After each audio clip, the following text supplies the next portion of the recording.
The first time I discovered the YMCA was in the mid-'80s, and I was in elementary, middle school at King Lab, and I was invited to come to the Y as part of the Y clubs, and it was a weekday evening. I remember the day, and we spent time in the youth lobby. We spent time at the gym. Although this was a long time ago, it was my first introduction not only to the Y but to Mike Duvall, a much younger Mike Duvall, but still the same bow tie, still the same glasses, still the same passion for young people and for Evanston, and I was blown away that night. And I remember just when I thought it couldn't get any better, before we went home, we had GGO's Pizza. So not only did I get introduced to the Y, not only did I meet Mike Duvall, not only did I have a great time with my friends, I had some good GGO's Pizza, which was the icing on the cake. So that was my very first YMCA experience. I was at King Lab, and it was either fifth, sixth, seventh grade, probably fifth or sixth grade at King Lab, and it was an introduction to the Y and the start of a relationship that would continue to this day. All of my firsts trace back to the McGaw YMCA. So, the first time I ever asked a girl to dance, it was at the McGaw YMCA. The first time I ever scored a touchdown, it was through the YMCA. My very first job, was a real job, was at the child care center at the YMCA. So the Y has always held a special place in my heart, and it's been a part of my life almost as long as I can remember. So many of my memories about the YMCA are also about Mike Duvall. For me, for many years, he was the face of the YMCA. And he was like a Pied Piper of young people in Evanston. And he had a very profound and positive impact on me.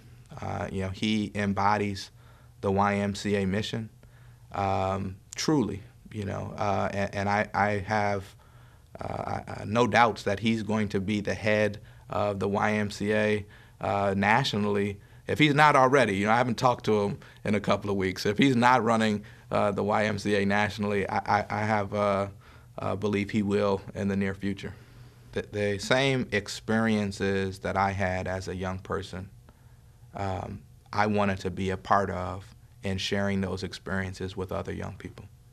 I started my professional career at the McGaw YMCA. I was motivated by a desire to give back to my hometown, to work with young people, to work with families, and the McGaw Y provided me a wonderful opportunity to do that. And I really had a burning desire to share with others the same terrific experiences that I had growing up. For my oldest son, it was important to me that he was going to learn to swim in the same pool that I learned to swim in. I was going to send him to summer camps, the same camps and programs that I grew up in. And it was, the Y has always been such a safe place, such a connected place, and a place that is really an extension of home for me. So it was terrific to have Xavier participate in programs that I grew up in.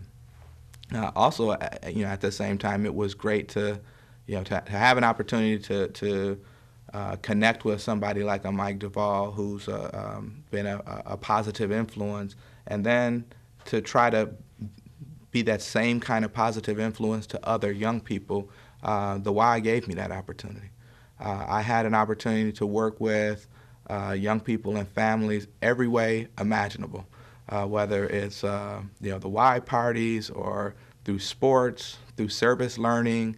My favorite program really is a mentoring program that I had the opportunity to work with called Project SOAR. And I have a deep belief that every young person deserves to know that they're the most important person in the world to somebody. And unfortunately, there are a lot of young people who don't have a positive or enough positive influences in their life. And this program, which was a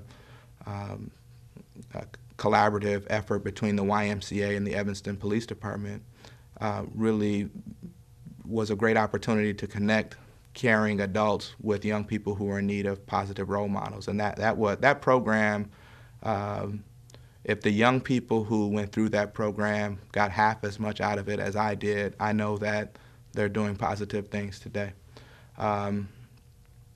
Just to think about all of the experiences, all of the doors that were opened to young people through that experience. Or I think about Camp Echo. Camp Echo is part of the YMCA experience. Now, I wasn't one of the young people who went to Camp Echo in the summer. My first Camp Echo experience was taking a group of young people off to Michigan. And that was really special. And part of that experience at Camp Echo were the high ropes course. And that's something that no matter where a young person was, they could have courage off the charts, no fear of heights.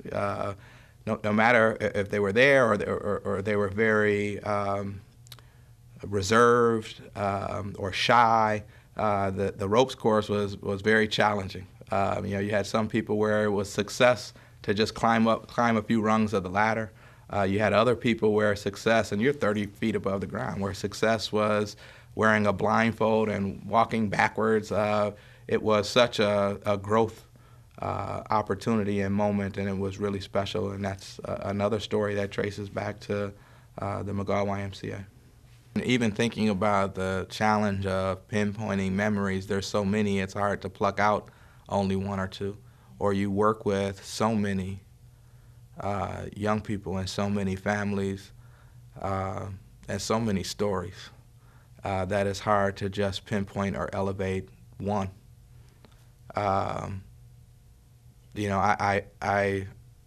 remember, whenever we go to Camp Echo, and I several times, have taken groups of young people. Without a doubt, every night, the first night you're there, you wouldn't get any sleep because of all of the excitement. Many of these young people had never been outside of the borders of Evanston, or very rarely would step foot on the beach in Evanston or on Northwestern's campus. So to go to Michigan was a change of pace. But inevitably, every first night, you wouldn't get any sleep because folks are so giddy and excited, and you'd spend the whole first night in your sleeping bag, cracking jokes and telling stories and keeping the fire going in the cabin. Some of those memories are really special.